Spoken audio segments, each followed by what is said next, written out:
অসাবধানতাবশত শিশুকন্যার গায়ে গরম জল ছুড়ে দেওয়ার অভিযোগ উঠেছিল অঙ্গনারী কেন্দ্রে সহায়িকার বিরুদ্ধে। ঘটনাটি ঘটেছে সিউড়ি থানার অন্তর্গত নগরী অঞ্চলের তালডিহি অঙ্গনারী কেন্দ্রে। অঙ্গনারী কর্মী বলি বা সহায়িকা অজান্তে একটা ঘটনা ঘটে গেছে, এটাকে নিয়ে বড় করার কিছু নয়। অসাবধানতাবশত শিশুকন্যার গায়ে গরম জল ছুড়ে দেওয়ার অভিযোগ উঠেছিল অঙ্গনারী কেন্দ্রে সহায়িকার বিরুদ্ধে। ঘটনাটি ঘটেছে সিউড়ি থানার অন্তর্গত নগরী অঞ্চলের তালডিহি অঙ্গনারী কেন্দ্রে। আর সেই শিশুকন্যাকে হাসপাতালে দেখতে এলেন বীরভূম জেলাশাসক বিধান রায়, অতিরিক্ত জেলাশাসক উন্নয়ন। এছাড়াও উপস্থিত ছিলেন সিউড়ি সদর হাসপাতালের সুপার, জেলা আইনি পরিষেবা কর্তৃপক্ষের অধিকার মিত্র মোহাম্মদ রফিক, জয়তা পাল, সুপারভাইজার সিউড়ি 1 নম্বর প্রজেক্ট আইসিডিএস সহ আরও অনেকেই। আমাদের কোনো অঙ্গনওয়াড়ি কর্মীরা চায় না আমাদের শিশুদের এরকম ঘটনা ঘটুক বা শিশুদের কাছে। সেই দৃশ্য আপনাদের সামনে তুলে ধরছি। দেখুন কী রকম ঘটনাটা উনি কীভাবে অভিব্যক্তি করছেন। মানে এটা সত্যি একজন জেলা শাসক হিসাবে আমরা সত্যি একজন গর্বের মানুষকে আমরা বীরভূম জেলায় পেয়েছি। সেই দৃশ্য আপনাদের সামনে তুলে ধরছি আমি ভাই। তো চলুন দেখে নেওয়া যাক। গেছে পড়েছে আর কি, ডিম সেদ্ধ করতে গিয়ে যে জল, সেই জলটা ফেলতে গিয়ে আর সেই সময় বাচ্চাটা ছুটে আসছিল। কিছুটা অংশ আমি এখন এসে দেখলাম যে এখানে আমাদের এই সদর হসপিটালে অ্যাডমিটেড হয়েছে সকাল থেকে। বাচ্চাটা কেমন এসে জানার পরেই বাচ্চাটা কেমন আছে এটা জানতে আমরা দেখতে এলাম। এখানে চিকিৎসা চলছে।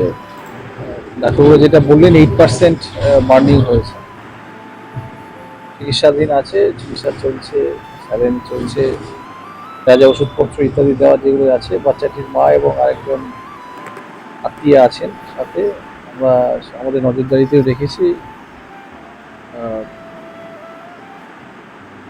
আমরা বাচ্চাটার দ্রুত আরোগ্য কামনা করছি। তার সবাই মিলে দেখছেন যে আঙ্গনওয়াড়ি সেন্টারে যে ঘটনাটি ঘটেছে তার কর্মী এবং তার যে সহায়িকা তাদেরকে জিজ্ঞাসাবাদ করা হয়েছে কেন এই ঘটনা। এটা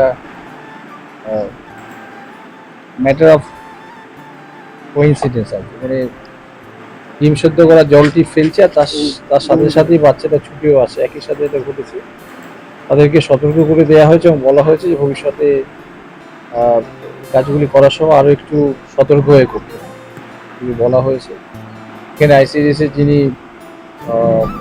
সিডিপো তিনিও আছেন, এখানে দেখলাম তিনি সুপারভাইজার এখানকার তিনিও আছেন, আমাদের দুটো আইসিডিএস সবাই আছেন, আমি এবং আমার অতিরিক্ত জেলা শাসক উন্নয়ন তিনি আইসিডিএস দেখেন। আজকে আমরা এসেছিলাম এখানে। আমাদের হাসপাতালের যিনি সুপারিনটেন্ডেন্ট তিনিও এখানে আছেন। আমরা একটু দেখভাল করলাম, দেখতে এসেছিলাম বাচ্চাটি কেমন আছে। ওনারা যেটা বললেন যে 8% বার্ন হয়েছে, তাড়াতাড়ি পত্র বা ইত্যাদি যেগুলি এখনো স্যালাইন চলছে বা ইত্যাদি। আশা করছি দ্রুত সুস্থ। আর আমাদের মাননীয় বীরভূম জেলা শাসক উনি উপস্থিত হয়ে পুরো একেবারে নিজের দর্শন করলেন যে শিশুটি কেমন আছে না আছে। হাসপাতাল কর্তৃপক্ষের কাছ থেকেও কিন্তু তিনি বারংবার খবর নিয়েছেন যে শিশুটির কোনো সমস্যা হয়েছে কি না। সাথে সাথে উনি সিডিপিও এবং ডিপিও স্যারকেও পাশে পেয়েছিলেন এবং তারা একসঙ্গে যৌথভাবে গিয়ে যেভাবে বাচ্চাটির তদারকি করেছেন সত্যি এটা প্রশংসার যোগ্য। আমাদের প্রত্যেক ডিএম স্যার বা বীরভূম জেলা শাসকের যে কর্মকাণ্ড সেগুলো আমরা সত্যি খুব গর্বিত মনে করি নিজেদের। এইরকম একজন ডিএম স্যারকে পেয়েছি আমরা বীরভূম জেলায়। সত্যি উনি আমাদের কাজের মানুষ, কাছের মানুষ, সকলের প্রিয় হয়ে উঠেছেন বীরভূম জেলা শাসক মাননীয় ডক্টর বিধান রায় মহাশয়। তো আমার চ্যানেলটি দেখতে হলে অবশ্যই সাবস্ক্রাইব করবেন আর পাশে থাকার জন্য অসংখ্য ধন্যবাদ। তো আজ এই পর্যন্ত, আবার নতুন ভিডিওতে হাজির হব।